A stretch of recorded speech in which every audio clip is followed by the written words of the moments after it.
এই আয়োজনের মহতরম সভাপতি হযরত আল উলামা ইকরাম, বুজুর্গানে দিন, হাজিরানে মজলিস, সাংবাদিক বন্ধুগণ, আসসালামু আলাইকুম ওয়া রাহমাতুল্লাহ।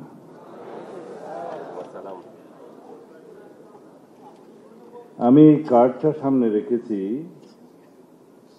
নামগুলো শুদ্ধভাবে উচ্চারণ করার জন্য।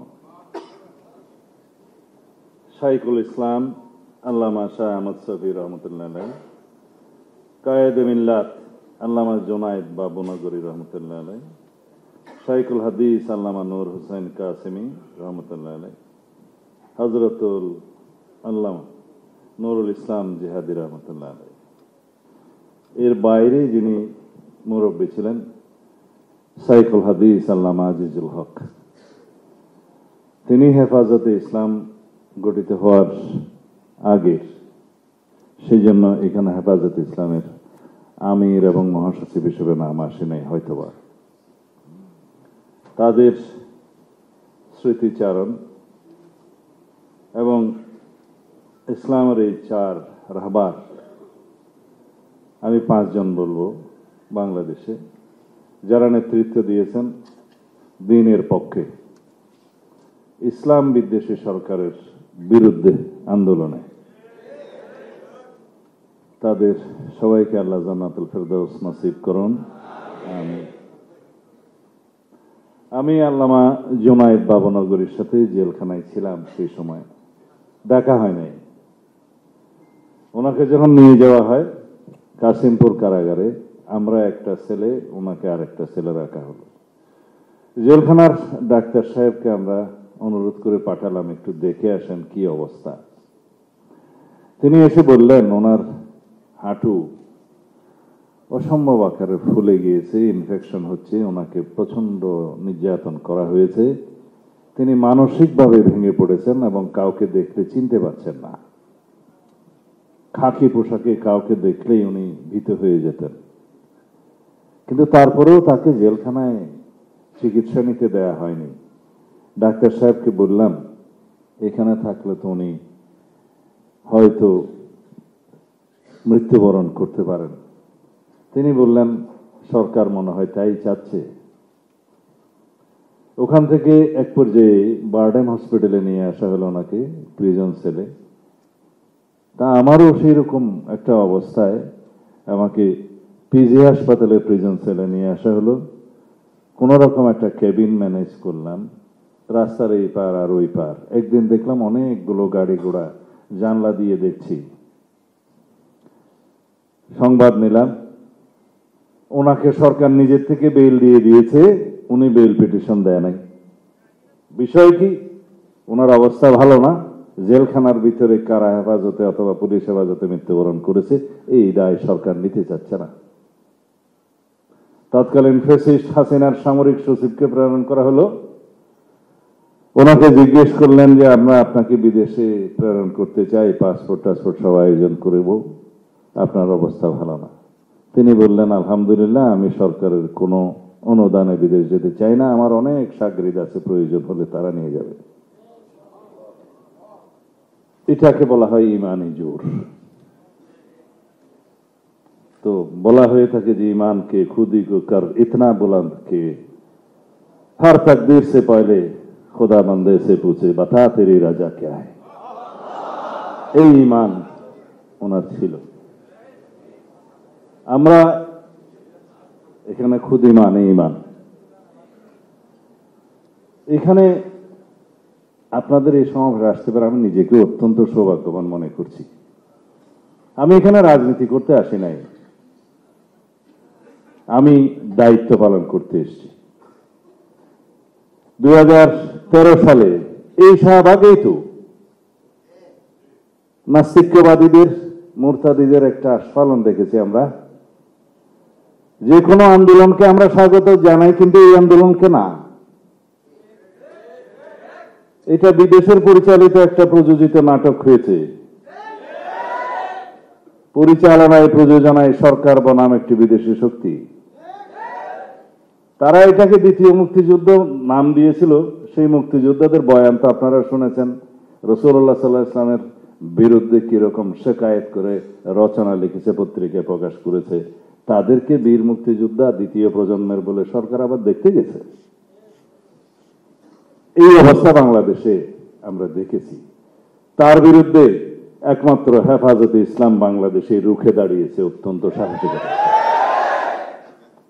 তখনও আমি জেলখানায় আরেকবার নিয়ে গেছে, ওখান থেকে দেখলাম শাপলা চত্বরের নৃশংস হত্যাকাণ্ড, পৃথিবীর বুকে যে হত্যাকাণ্ড অন্য কোনো কিছুর সাথে তুলনা করা যায় না।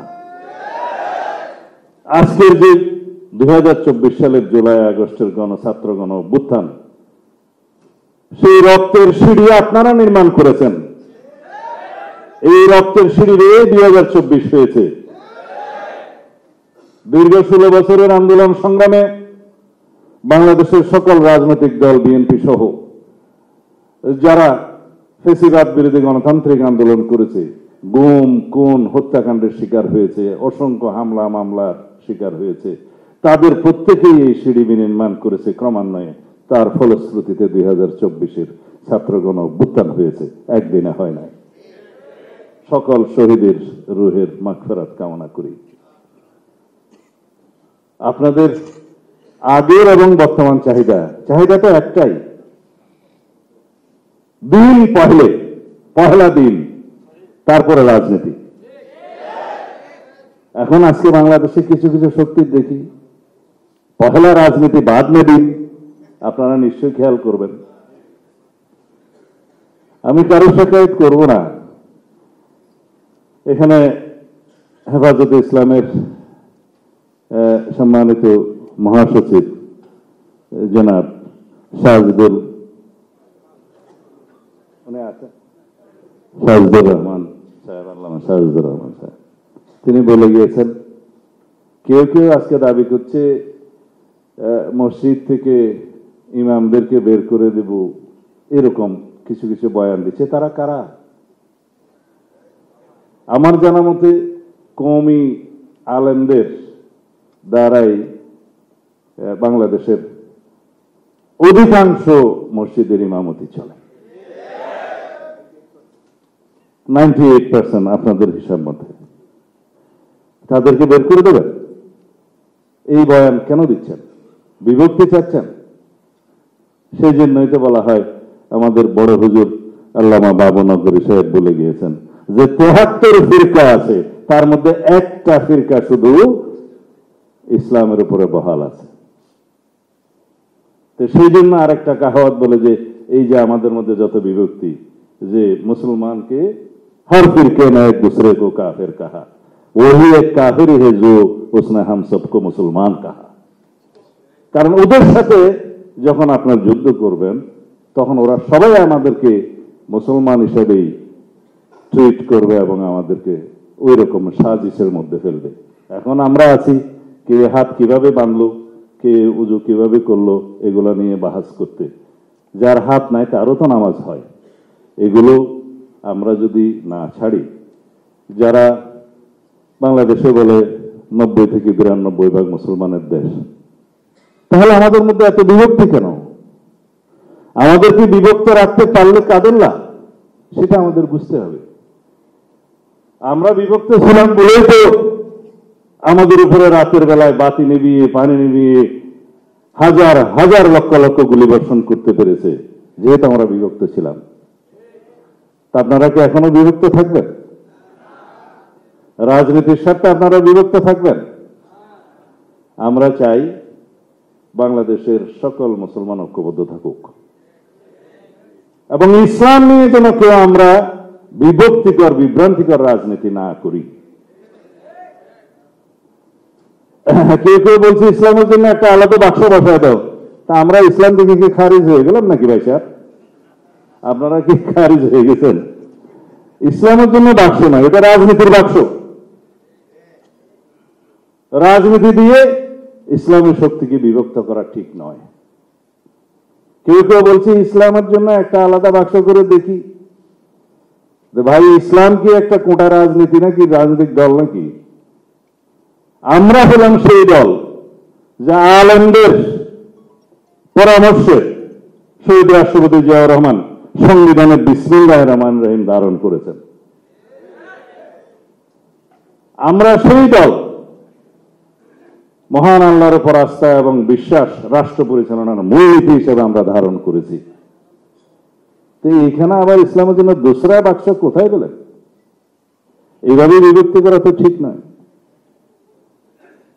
যাই হোক, আমাকে আমাদের মুরব্বী অনেকদিন আগেও বলেছেন, ওনারা রাষ্ট্রপতি জিয়াউর রহমানকে পরামর্শ দিয়েছিলেন, তাদের পরামর্শ তিনি মেনে চলতেন এবং সেইভাবেই তিনি সংবিধান সহ সব জায়গায় ইসলামী বিধিবিধান সংযুক্ত করেছেন। তিনি নিজেও অত্যন্ত পরেশগার মানুষ ছিলেন, আপনারা জানেন। আমি আজকে যে জন্য এখানে আসলাম তার কিছু উদ্দেশ্য আছে। তার উদ্দেশ্য হচ্ছে,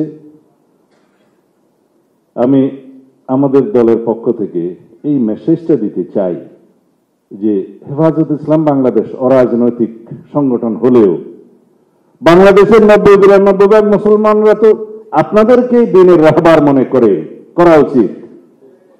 আপনারা সেই দায়িত্ব পালন করে যাবেন। যারা রাষ্ট্র ক্ষমতায় আসুক, আপনারা তাদেরকে পরামর্শ দিয়ে যাবেন। এই রাষ্ট্রটা যেন কোনোদিন একটা পার্শ্ববর্তী ভিন দেশের তাবেদার রাষ্ট্র না হতে পারে, সেই জন্য আপনারা ঐক্যবদ্ধ থাকবেন।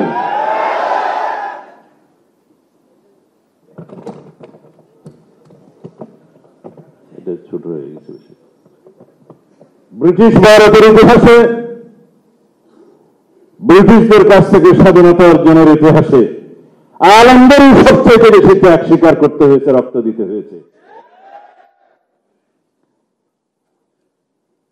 পাকিস্তান সৃষ্টির ইতিহাসের মধ্যে আজকে মুসলিম লীগ হয়তো নাই, কিন্তু এই মুসলিম লীগের ব্যানারে মুসলমানরাই তো ঐক্যবদ্ধ হয়েছিল, এখানে একটা পূর্ব এবং পশ্চিম মিলে একটা আলাদা রাষ্ট্র হবে। এই দেশের সংখ্যাগরিষ্ঠ মুসলমানরাই তো পাকিস্তান রাষ্ট্র চেয়েছিল, সাধারণ মানুষ সহ। এই বাংলা বিভক্তির ইতিহাস আমি আজকে যাব না, কিন্তু আমাদের আলেম সমাজদের, মুসলমানদের ত্যাগ তিতিক্ষার কাহিনী এখানে আছে। যারা আজকে বাংলাদেশের পক্ষে আমরা রাজনীতি করি, স্বাধীনতার পক্ষে আমরা যারা রাজনীতি করি, আমরা সবাই জানি এই কওমিকরণের সমস্ত মাদ্রাসা এবং আলমে দ্বীন যারা আছেন, তারা সবাই বাংলাদেশের পক্ষে সোচ্চার ছিলেন, স্বাধীনতা থেকে শুরু করে আজ পর্যন্ত। যাদের বিষয়ে প্রশ্ন আছে তাদের নিয়ে আমি এখানে শেখায়ত করতে চাই না, কিন্তু আমি সেই বিভক্তি টানতে চাই না।